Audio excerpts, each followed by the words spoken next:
මූතුර් දහනගර් ගම්මානයේදී කාන්තාවන් දෙදෙනෙකු ඝාතනය කර ඇත්තේ ඔවුන්ගේ 15 හැවිරිදි මිනිබිරිය බව පොලිසිය පවසයි. අදාළ කාන්තාවන් දෙදෙනා තවත් මුණුබුරන් දෙදෙනෙකුට හොඳින් සලකන බව පවසමින් ඇය මෙම ඝාතනය කර ඇති බව පොලිසිය සඳහන් කළේය. මූතුර් දහනගර් ගම්මානයේ නිවසක සිටි සහෝදරයන් දෙදෙනෙකු අද උදෑසන 7:30ට පමණ කපා කොටා ඝාතනය කර තිබුණි.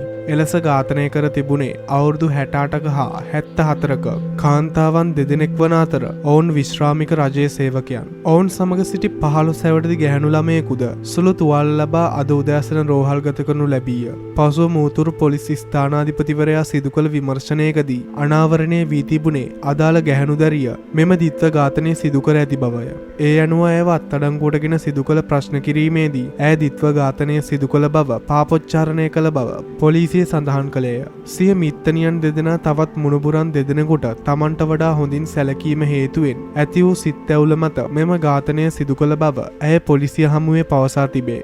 ඝාතනය සිදු කරන අවස්ථාවේදී ඒ සඳහා භාවිත කළ තියුණු ආයුධයට තම අතද තුවාල වූ බව ඇය පොලිසිය හමුවේ පවසා ඇත. සිය මව රාත්‍රී සේවා මුරය සඳහා සේවයට ගොස් සිටියදී මෙම ඝාතනය සිදු කළ බවත් මියගිය කාන්තාවන් දෙදෙනා අතර අදාළ කාන්තාවගේ මවද සිටී.